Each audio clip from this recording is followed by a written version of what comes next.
We're continuing with a journey to the west. We've now reached Rocky Mountain, the third stop of the Dharma journey. There are 10 stops in total, so we're still in the early stages. I'm not sure if I'll be able to cover everything. I hope that in this lifetime, as for the listeners, there may be various situations. Some may hear it all, some may not. But as for me, the speaker, if I don't die, I'd like to finish all of it. But life is impermanent, so it's hard to say. For everyone, whether listener or speaker, nothing is certain. Either way, it doesn't really matter. Let's all just do our best. This memoir, as of now, is quite well received in Chinese. In Tibetan, many people have been asking for it. We're probably going to prepare during His Holiness's Parinirvana memorial ceremony to provide some copies for everyone, because so many people have been requesting it. I don't know why exactly. I suppose everyone is quite attached to it. Including those outside the academy, there seem to be many who need it. In the future, we'll probably make it available through various channels, and soon some street vendor copies might appear too. Sometimes it doesn't matter if these come out. It might even be helpful for those who need to get a copy. Otherwise, it would be difficult for us to meet everyone's demand. Anyway, saying all this may seem like, but truly, His Holiness's teachings. In each class, I hope you can remember His Holiness's words. If you visualize as though you're listening in His Holiness's presence, although I, the speaker, am quite inadequate. The content of the book is truly what His Holiness said at that time. This is not just empty talk. Now, basically, everything has been compiled from audio recordings. So first, as I mentioned the other day, it was transcribed into Tibetan, then translated into Chinese, and then into English, and so on. Now, translations in other languages should be very well received. Many people are reminded that 30 years ago, there was such a master who taught the Dharma in this way. So many of us may feel as though we've traveled back 30 years. We have this feeling. Nowadays, many movies go back to past lives, tracing back many lifetimes. Although we don't have that ability through this book, each of us has personally arrived in the presence of our teacher, and we travel along with him. At each stop, we go with him. We buy plane tickets and follow His Holiness to each new place. Sometimes I feel very honored that I received so many teachings at that time. Sometimes I also feel that you're also very fortunate because these teaching materials almost disappeared from this world. And now you also get to receive what His Holiness taught at each stop, because basically nothing significant is missing from each day. So for all of us, this is also quite fortunate. His Holiness said this, so you can take a look. Yesterday we said that practitioners are very happy when they die. For most people who do not engage in any Dharma practice, the older they get, the less they smile. All day long they have a gloomy face, feeling unhappy, looking particularly miserable. By contrast, true practitioners of Buddhism, except for those like me who have heart disease, will smile more and more. His Holiness had heart disease. His Holiness often said that with heart disease it seems that Dharma practice sometimes doesn't help. Actually, heart disease and today's depression are similar. I also sometimes think that those whose hearts aren't well, those who have low moods, I understand them. His Holiness said that even with his level of realization in practice, sometimes it was hard to combat. His Holiness mentioned here those with heart disease like me. His Holiness indeed sometimes, perhaps nowadays, His Holiness probably didn't have depression. But heart disease is somewhat similar to depression. So for many young people today who have depression, sometimes just reciting mantras is difficult. Those with depression or heart disease deliberately find fault with others. When they're in a bad mood, they often create problems with those closest to them. When there's nothing wrong, they say, "Why are you like this? What do you mean by that? Why didn't you contact me yesterday? Why are you in such a good mood? I'm feeling terrible, don't you know?" If someone wants to pick a fight, they can always find something to fight about out of nothing. So among our Dharma friends, some, when they're in a good mood, are like heavenly beings. When they're in a bad mood, they're like demons. It's like they're two completely different people. In these cases, Dharma practice may indeed not help. When you're in a bad mood and losing your temper, others think, can there really be such a terrible person in this world? They become afraid of you. Then when you're in a good mood, can there really be such a wonderful person in this world? What a lovely person. Neither you nor others can believe it. So His Holiness said at that time, it's really hard for those with heart disease. But looking at the photos of His Holiness, In many ways, he was very happy. It's not as severe as what he described. The older they get, the more they smile. They become happy and optimistic in their lives. This is the direct benefit the Dharma brings to them in their present lives. Indeed, we have some elderly practitioners who study Buddhism. They're always cheerful, reciting mantras, doing prostrations, chanting Amitabha's name. But those elderly who don't practice are just waiting to die every day. It's really pitiful. In some nursing homes, those who don't practice Buddhism, when we see them, we think, these people are so pitiful. Especially in the West, many people lack clarity about life and death and simply let their days pass by, even if they have financial means. But for those who practice Buddhism, even if they're seriously ill, like that practitioner I mentioned yesterday, he was truly happy. Ah, wonderful. Late-stage cancer? I've practiced the Dharma my whole life. It's all good. This is a very vivid contrast. If any of us were diagnosed with late-stage cancer and told we can't survive, the hospital can't save you, you should leave. Ah, wonderful. Could I genuinely feel happy from the heart? Is that possible? So each of us should also reflect on our own minds.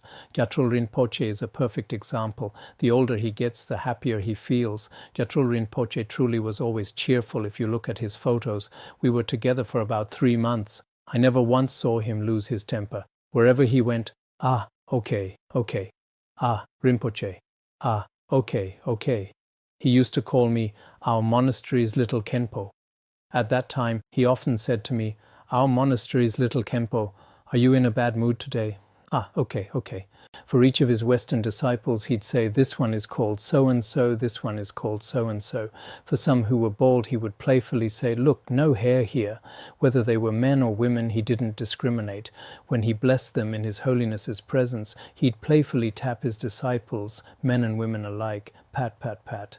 He was happy every day. During those 3 months, we never once saw him otherwise. The other day this year, when he was over 90 years old, I heard that when he passed away, there were many auspicious signs. Sangye Khandro and that other Rinpoche at the time both said, wow, this time the old master passed away so auspiciously. However, many worldly people of the same age who have recklessly committed negativity have to experience more suffering as they get older. This is a striking contrast, am I right? Look at Gyatrul Rinpoche. His face is beaming with happiness right now. At that time, Gyatrul Rinpoche was always laughing happily. Then look around at those who do not practice. It seems like they all look sad with knitted eyebrows. It's true that Westerners tend to be more. Sometimes we can't tell why during class they all look so very sad. Among our Dharma friends too, some are always like this. I've been here for 10, 20 years. And I've never seen their teeth. They keep them a secret forever. I never see their teeth. Maybe their teeth don't look good or something. When I first became a monk, I had a gold tooth. This gold tooth couldn't be removed. Well, actually it wasn't gold, it was made of copper. Cost about 1 yuan or so. Later, once in Chengdu, His Holiness said, hey, you're a monk. Is that a gold tooth? I said, I got it in middle school and it can't be removed. He said, for a monk, having something yellow in your mouth looks ugly. Then I got scared. I immediately went to the dentist and had it removed. So maybe some of you have gold teeth or no teeth or just one tooth, I don't know. Some people never show their smile. You can see at that moment everyone was laughing, and then everyone applauded for quite a while. I remember at that time many people were applauding. Indeed, Buddhists are quite different. Some people may wonder, how do Buddhists work for the benefit of both the present and future lives? To attain peace and ease for future lives, you must embark on the sublime Dharma path that is peaceful and harmless for the benefit of yourself and all other beings. Now, what is this peaceful and harmless path? It is beneficial equally to all sentient beings, instead of only serving those who appreciate the Dharma and harming those who dislike it. Implicitly, some religions kill those of different faiths and so on. Buddhism is not like that. If you don't like Buddhism, that's fine. There's no harm at all. I heard that in some places they deliberately step on Buddhist scriptures and Buddha statues in front of Buddhists, but for Buddhists, this doesn't cause any harm. If you step on Buddha statues, you create negative karma for yourself.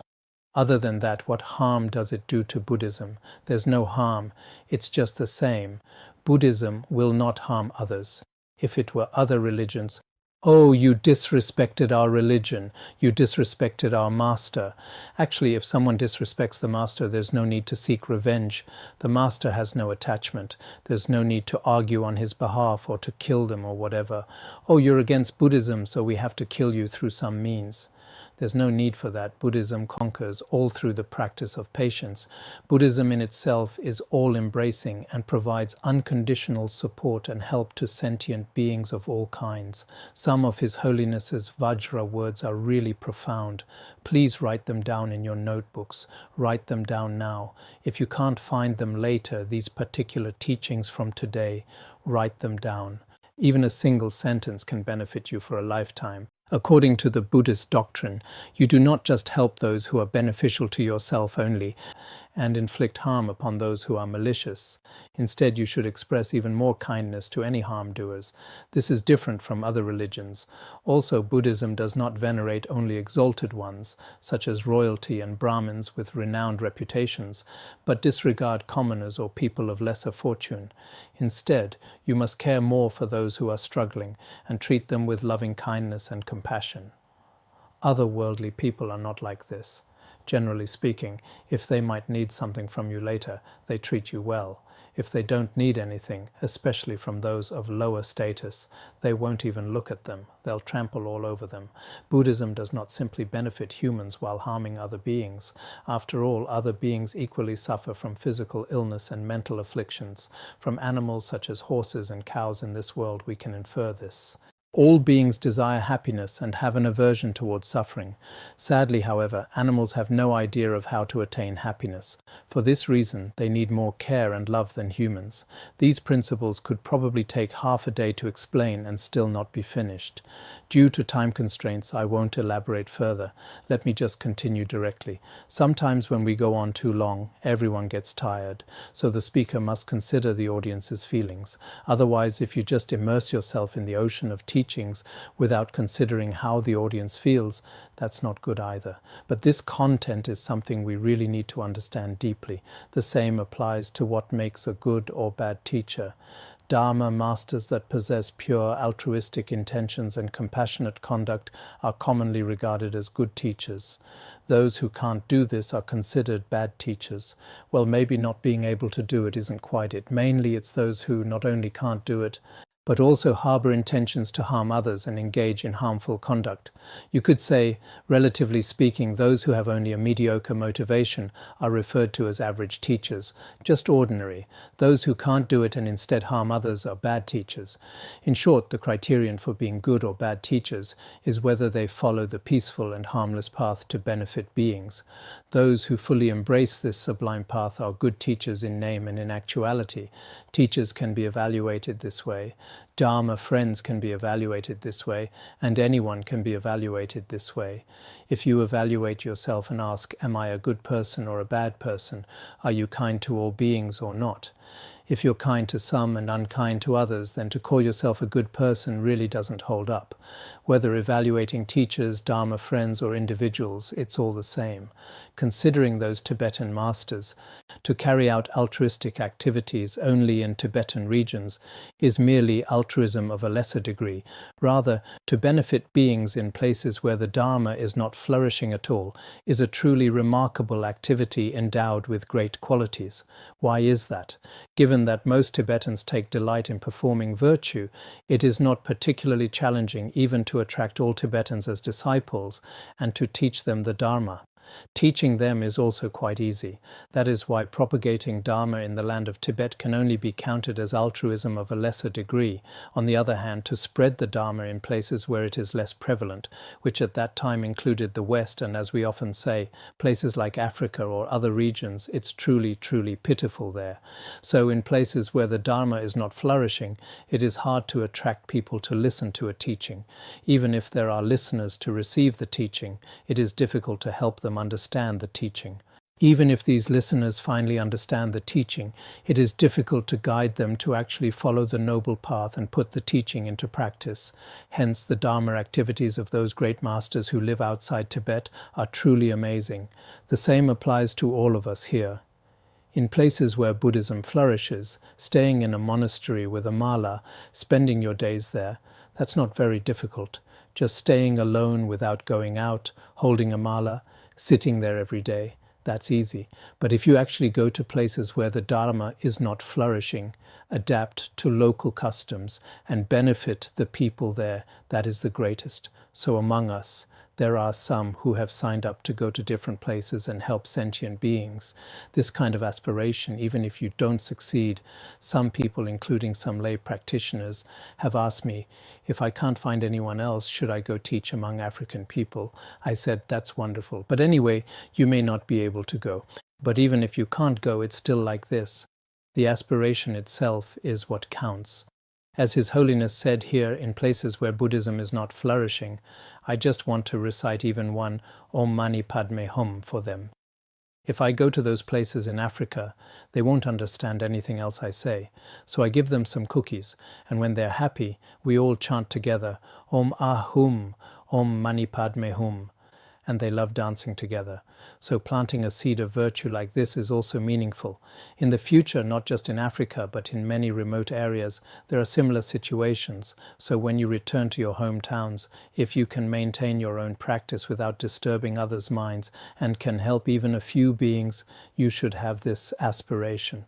His Holiness also said this here, if you go abroad, that's also fine. But going abroad isn't easy either. I've also been to many places. Sometimes establishing a Dharma center there is not such a simple matter. So teachers abroad are also remarkable. The snowland of Tibet is a place where Dharma is flourishing. To propagate the Dharma and to benefit beings, there can only be deemed as an inferior kind of altruism. Accomplishing the benefit of others with a broader attitude and a more diligent and undaunted spirit is considered superb altruism. The reason I share these words with you is that I hope those who have entered Buddhism can develop sincere faith and conviction in the Buddha and the Dharma. And for those who haven't taken refuge in Buddhism, I hope they can deeply reflect on my words and be inspired to gradually enter Buddhism. Regarding the qualities of the Buddha and the Dharma, even wise Buddhist scholars would find it difficult to describe them completely, let alone someone like me. I cannot enumerate all their qualities even if I were to speak for months. This time, I can only cover this much briefly. His Holiness should have covered the Sangha, but he didn't elaborate much on that. He mainly spoke about the qualities of the Buddha and the Dharma. Next, he discusses the refuge vows. Now, I will discuss how to take refuge in the three jewels. To take refuge in the Buddha is to wholeheartedly regard the Buddha as the one and only primary teacher in your life. To take refuge in the Dharma is to follow wholeheartedly the teachings that the Buddha taught and never learn or practice doctrines that are contrary to the Dharma. To take refuge in the Sangha is to rely on the Buddha's followers as your sole companions on your spiritual path and never turn to those who hold wrong views toward the Buddha or even denigrate the Buddha. More than these, since the supreme embodiment of all three jewels is the root guru, you should supplicate the root guru, adhere to the root guru's guidance, and emulate and practice the root guru's instructions. In doing so, you are taking refuge in the Guru. His Holiness here, in addition to taking refuge in the three jewels, also spoke about taking refuge in the Guru. Now, if you aspire to become an authentic Buddhist, please repeat after me the prayer for taking refuge. Here I'll also recite it in Tibetan for auspicious connection. Please everyone recite along with me. Lama la japsam cheo, Sangye la japsam cheo, Chula japsam cheo, Gendan la japsam cheo, Lama la japsam cheo, Sangye la japsam cheo, Chula japsam cheo, Gendan la japsam cheo, Lama la japsam cheo, Sangye la japsam cheo, Chula japsam cheo, Gendan la japsam cheo. Through this, you will receive the refuge vows. His Holiness recited it 3 times. From now on, you adopt the identity of being Buddhists. Whatever Dharma you practice, you will gain benefits and blessings that are exceptionally greater than before, because you've received the vows. So it's important for us to take refuge in the 3 jewels repeatedly, as long as you do not violate the refuge vows. In this present life, you will enjoy extended longevity and good health, and be completely free from harm caused by evil influences. In all your future lives, you will be protected from the suffering in the lower realms.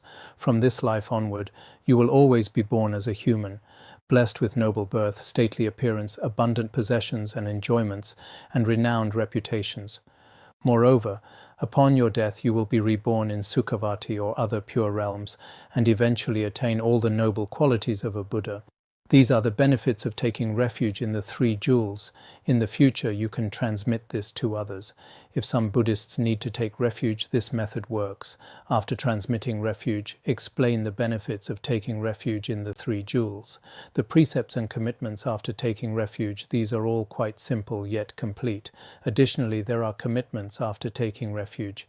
Having taken refuge in the Buddha, you should not forget to supplicate Buddhas and Bodhisattvas in your daily lives. For us as followers of the three jewels, this is a basic minimum requirement for Buddhists. Having taken refuge in the Dharma, you must abstain from harboring malicious intentions or harming beings of superior, middling and inferior categories or killing them. Of course, a little bit of ill will may occasionally arise, especially toward Vajra brothers and sisters, but actually killing or harming them, that's not acceptable. Having taken refuge in the Sangha, you are required to follow the Buddha's followers to embrace the path to full enlightenment and diligently engage in Dharma practice. Most importantly, having taken refuge in the root Guru, you should serve the Guru with sincere devotion, abide by his or her instructions, and act according to the Guru's intentions at all times and in all situations. From now on until you attain complete enlightenment, it is necessary to be responsible for two things. First, always try by all means to bring benefit and happiness to all sentient beings. This is the first responsibility. After we've generated bodhicitta, all of us here should be like this. Today, His Holiness taught this to everyone, and everyone should imagine His Holiness was very happy. Look at the photos, he was very happy. It's as if sometimes in dreams we often experience this too. So for some of you who may not have met him, just remember that His Holiness personally said you have two responsibilities from now on. First, I should do my utmost to benefit sentient beings at all times. This is the first responsibility. Second, since it is impossible to benefit beings if the Dharma vanishes from the world, please do your best to uphold and spread the Dharma. So we should strive to propagate the Dharma. This is the second responsibility. Propagating the Dharma and benefiting beings, these two. Propagating the Dharma and benefiting beings, 4 characters. His Holiness also gave us this teaching. You can write this in your notebooks as well. For instance, you may exert your efforts to establish Dharma centers in places where there are no centers, or to assist established centers to become more prosperous and thriving. This includes maintaining centers and cultivating talent within centers. Whenever the conditions allow, we should do this. Now you have become disciples of the three jewels. Please do not forget this title, and do not forget the three jewels. Everyone started laughing. I don't know what was so funny. Sometimes Westerners are quite strange. Don't forget the three jewels. You've become Buddhists. I don't think there's anything funny about that. But they were all ha ha ha ha. Everyone burst out laughing. I also said to those present here, you've all become disciples of the three jewels. Don't forget the three jewels. I looked and not a single person laughed. They looked even more pained. But if it were Westerners, they would have laughed so happily. Easterners and Westerners have different senses of humor. We really didn't think there was anything funny. I should have asked those Westerners at the time what they were thinking. Why were they laughing? You've become disciples of the three jewels. Please don't forget the name of the three jewels. Why laugh? I remember at that time everyone was laughing so happily. Maybe it's because you've become disciples of the three jewels, but some, from what I could see at the time, were not yet disciples of the three jewels. But they seemed to be like, oh, you're disciples of the three jewels, and were very happy. Maybe they thought it wasn't that simple. You recited it 3 times and I've become a Buddhist. I don't know why they laughed. Okay, we'll stop here for today. Sonandai tamse rogaya tonani de jana pase kirgana jirano chupai chupun solen droa droa ma bandarangara badna asadar da Bandara Padma Sada Bandara Padma Sada